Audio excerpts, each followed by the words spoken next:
Bonjour à toutes et bonjour à tous, bienvenue à cette présentation. Je m'appelle Frédéric Aderwildy, je suis doyen de la formation initiale à la Haute École Pédagogique de Fribourg. Aujourd'hui, je ne vais pas uniquement vous parler de la profession enseignante, enseignement primaire principalement, mais également de ce que vous devez faire dans le cadre de la formation à la Haute École Pédagogique, parce qu'avant de devenir enseignant primaire, vous avez 3 ans de formation à faire. J'ai posé 3 questions en guise de préambule. La première, qu'est-ce qu'une HEP? La deuxième, qui étudie-t-on? Et la troisième, comment devenir enseignant et enseignante primaire, puisque c'est cette profession à laquelle vous vous destinez si vous suivez cette présentation. La HEP, c'est quoi? La HEP, eh bien, c'est une haute école pédagogique, j'y reviendrai tout à l'heure.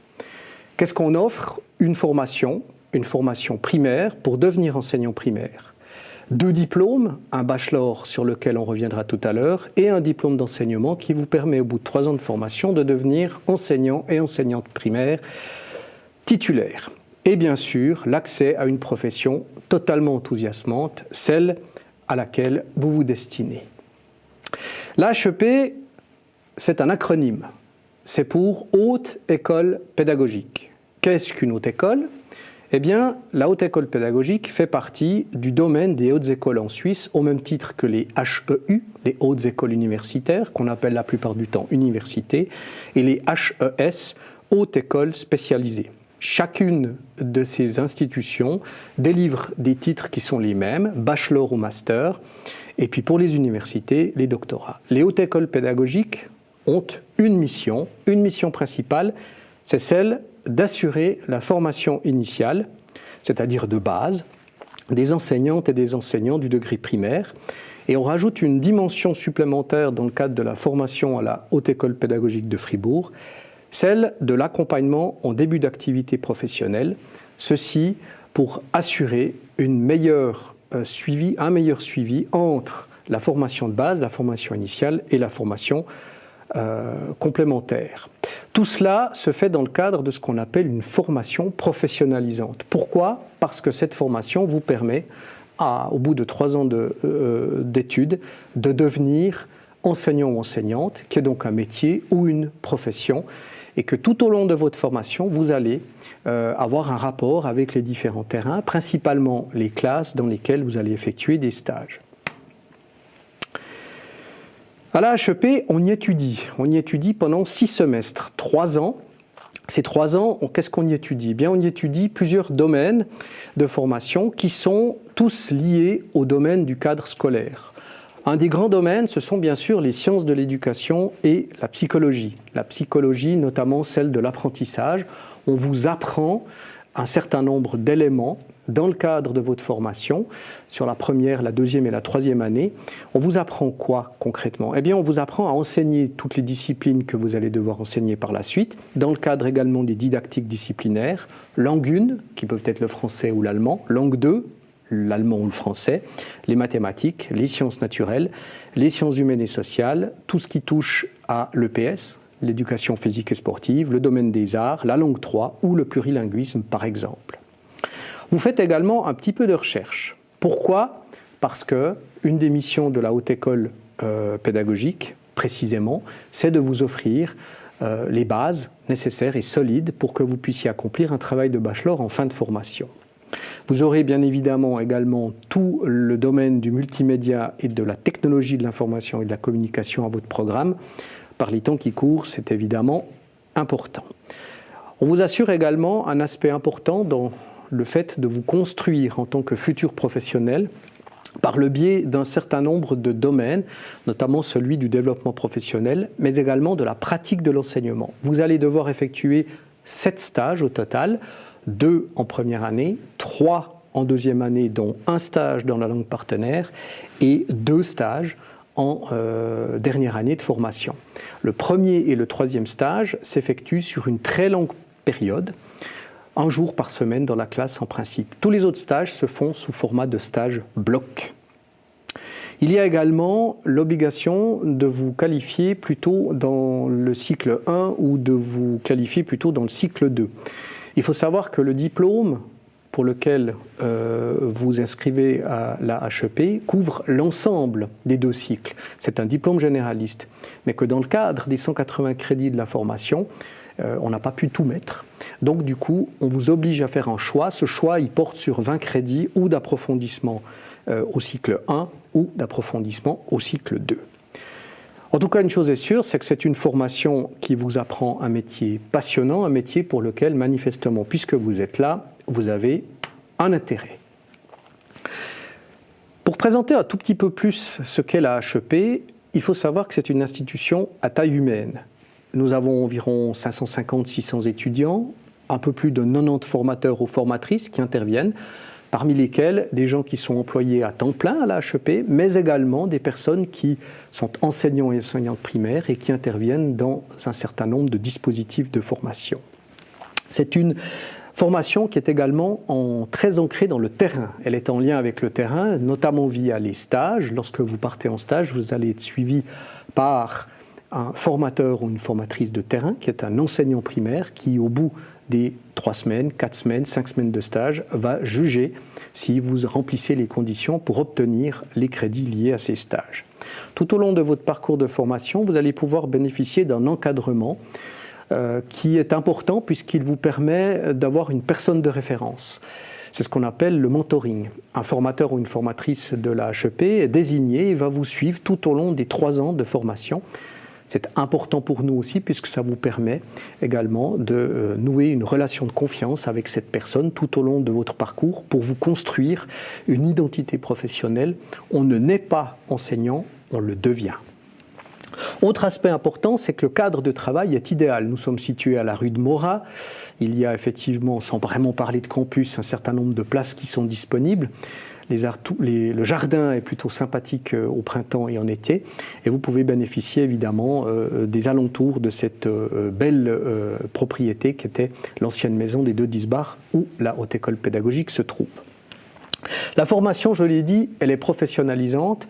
Ceci vous offre des perspectives intéressantes puisqu'elle vous prépare directement à un métier. C'est ça en fait qui est le cœur de la profession que vous avez choisie. Mais avant de devenir enseignant et enseignante, il faut effectivement effectuer ces 3 ans de formation. Enfin, un dernier aspect important, c'est qu'au bout de 3 ans de formation, vous allez toucher non pas 1, mais 2 diplômes. Un Bachelor of Arts in Primary Education, comme on dit en bon français. En fait, le titre est générique, il est lié à la Suisse, donc du coup, on le donne en anglais.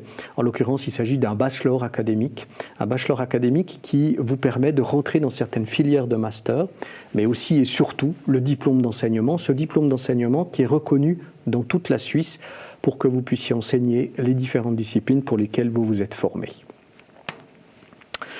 La HEP ne vous laisse pas seul au moment où vous débutez la formation. Elle souhaite vous accompagner dans votre développement professionnel. C'est un point crucial sur lequel nous insistons et c'est ce qui différencie une formation académique traditionnelle d'une formation professionnalisante. Nous avons effectivement ici à la HEP de Fribourg, qui est une institution zweisprachig, comme on dit chez nous, c'est-à-dire bilingue, un nombre de personnes francophones et de germanophones qui se côtoient. 15% des cours sont donnés de manière immersive. Ça veut dire quoi? Ça veut dire que vous côtoyez vos collègues qui sont dans le cadre de la formation en langue 1 allemande et en langue 1 française dans le même cours ou dans les mêmes dispositifs de cours. Ça crée des échanges. Vous n'êtes pas sans savoir qu'il existe à l'échelle de la Suisse 2 plans d'études, le PER roman et le Lehrplan 21, et qu'il existe des petites différences entre ces deux. Et le mariage, dans le cadre de la formation de ces 2 plans d'études, est extrêmement enrichissant pour les 2 parties, la raison pour laquelle la culture du plurilinguisme est instituée à la Haute École Pédagogique.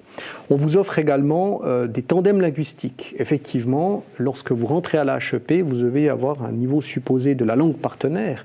Si vous êtes francophone, c'est pour la langue allemande, cette langue partenaire, de niveau B2. Et à la fin de la première année, pour passer en 2e année, vous devez absolument avoir obtenu le C1. Ce C1, vous allez l'obtenir à l'intérieur de la HEP, mais pour cela, on va vous proposer des bilans de compétences pour savoir à quel niveau vous vous situez, des tandems linguistiques et également sur les 2 semestres du premier et du deuxième semestre de la première année de formation, un accompagnement. Cet accompagnement qui se fait ou sous forme de coaching ou sous forme de tandem, comme j'ai déjà dit, vous permet effectivement de vous assurer les bases les plus solides pour réussir cet examen de niveau C1. Le niveau C1 est à obtenir pour passer en deuxième année. On vous emmène effectivement à une forme de bilinguisme parce que vous êtes tout à fait à l'aise avec la langue partenaire. Pour rappel, en deuxième année, vous avez un stage dans la langue partenaire qui se fait pile poil au milieu de la formation entre le troisième et le quatrième semestre. À l'HEP, on vous prépare évidemment en tant que futur enseignant et future enseignante. Comme on l'a dit, le diplôme est généraliste, c'est-à-dire que vous devez avoir des connaissances solides dans toutes les disciplines que vous allez devoir enseigner. Cela va de la rythmique aux mathématiques, à la langue 1, à la langue 2, parfois à la langue 3, mais également dans le domaine des arts. Il vous faut donc des bases solides. En première année, lorsque vous débutez, plusieurs bilans de compétences vous sont proposés pour que vous vous sentiez à l'aise avec le niveau requis. On vous offre ensuite la possibilité de suivre des cours gratuits, facultatifs, sans que vous soyez obligé de les suivre pour asseoir cette base de connaissances. Ce qui compte aussi énormément, c'est qu'à la fin, vous soyez titulaire de ce fameux Bachelor of Arts in Primary Education. Pourquoi ? Eh bien parce qu'avec ces 180 crédits ECTS, qui sont donc reconnus à l'échelle de la Suisse et même au-delà, vous pouvez déposer des dossiers de candidature dans certaines filières qui nécessitent un master. C'est le cas notamment de la filière de l'enseignement spécialisé. Le choix que vous ferez à ce moment-là, même si vous voulez devenir enseignant spécialisé in fine, eh bien c'est un bon choix, celui de choisir une profession dans laquelle une pénurie s'annonce. Elle est déjà en réalité présente, mais il est important que vous sachiez qu'au bout de ces 3 ans de formation, vous êtes certes enseignant ou enseignante primaire, mais vous n'êtes pas obligé de rester effectivement à ce niveau-là. Il existe également, dans le cadre du programme de formation, une alternance importante entre la théorie et la pratique. Ce dialogue constant s'effectue dans le cadre d'un certain nombre de dispositifs de formation qu'on appelle les ateliers, qui ont lieu le lundi. Ces ateliers qui sont animés par des formateurs et des formatrices praticiens, c'est-à-dire des enseignants primaires qui, le lundi, viennent à la HEP, et des formateurs de la haute école pédagogique, des didacticiens, des psychologues, sur certaines thématiques, la gestion de classe par exemple, pour en prendre qu'une, ou les devoirs à la maison, faut-il en faire ou pas. Vous avez des thématiques spécifiques tout au long des 3 ans de formation sur ces ateliers. En réalité, les ateliers débutent au 2e semestre. Le lundi, lors du début de votre formation, vous êtes en stage. Il existe également, depuis maintenant environ une année et demie, un mélange entre enseignement traditionnel et du numérique qui prend de plus en plus de place. Un système d'hybridation de formation a été mis en place à l'heure actuelle pour suppléer le fait qu'il y a malheureusement cette pandémie et qu'il faut effectivement répondre tout de même au niveau qualitatif aux exigences d'une formation à l'enseignement. Une partie effectivement de la formation est donnée à distance, une partie de la formation continuera à s'effectuer à distance, mais on ne peut pas tout faire à distance. Sachez tout de même que le niveau requis ici pour réussir, c'est une des raisons pour lesquelles on met l'accent sur la technologie de l'information et de la communication, est important en première année.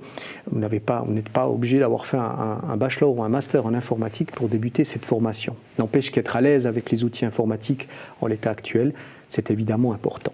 Dernier point important concernant, c'est la collaboration avec les écoles partenaires. C'est un fait, lorsque vous êtes en stage, vous changez ou vous troquez votre casquette d'étudiant pour celle de stagiaire.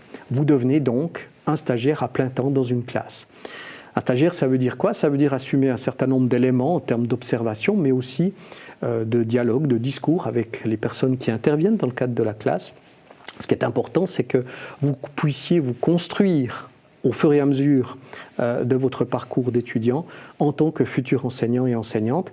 Et cet encadrement, ce dialogue constant entre la théorie et la pratique, le mentorat qu'on a mis en place, le tutorat pour le bachelor, tout cela vous aide à vous construire et à construire cette identité professionnelle qui est fondamentale pour in fine devenir ce qu'on appelle un praticien réflexif, quelqu'un qui est capable de réfléchir à comment j'enseigne, à ce que je suis en train de faire, quand je suis en train de le faire.